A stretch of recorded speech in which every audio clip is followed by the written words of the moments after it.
Studio checklist and etiquette. When entering the studio, there are a few things you need to be aware of before you start working on your projects. First, sign in the logbook and enter any additional information in case you find something that is not looking right.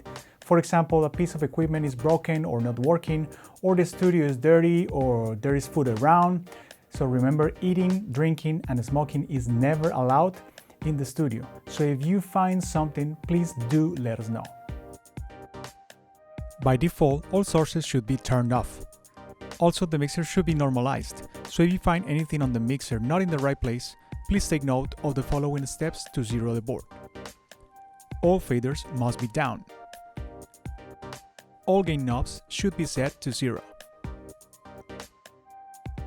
Phantom power 48V should be turned off. You can tell if phantom power is on if this little red light labeled as 48V is on.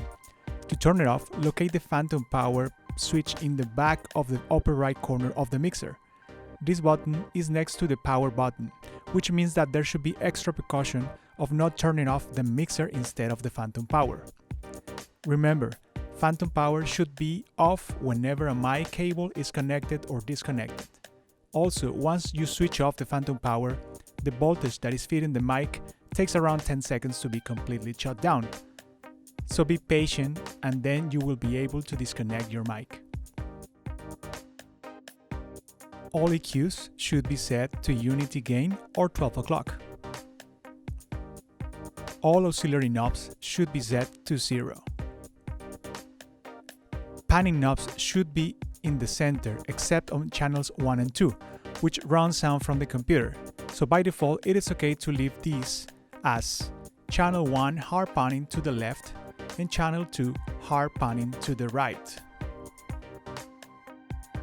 Mutes and solos are inactive, so these should be always disengaged or not pushed in. Groups or buttons 1, 2, 3, 4 and left, right or master should be left engaged. That means in the down position for all channels at all times. Leaving these buttons disengaged is in most cases the cause of not having sound coming through the speakers, even when you are sure you follow all the right steps. The reason is that if any of these buttons are disengaged, these will not be connected internally, either to the master output, which is the one that carries out the signal from all the channels, or to the group 3 and 4, which carries out the signal to the headphones in case that you need to use them too.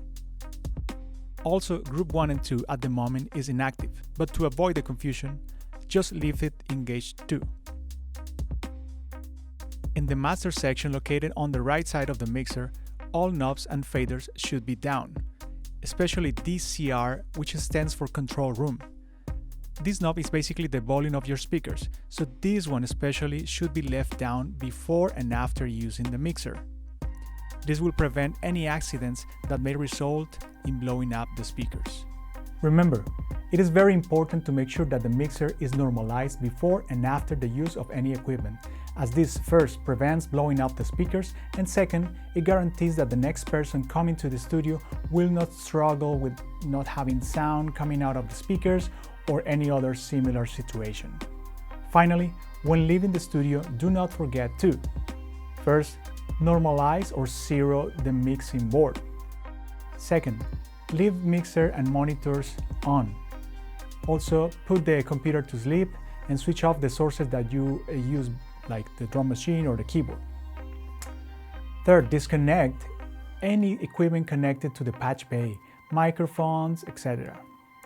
Also, sign out of logbook. Wrap mic cables properly and put them in the lower drawer located here to the right of the mixer. And last but not least, clean up before leaving the studio, especially during these times. Okay, in the next video I will show you how to connect, switch on sources, and generally speaking, to have sound coming from the different sources like the computer, drum machine, keyboards, etc. See you in a few.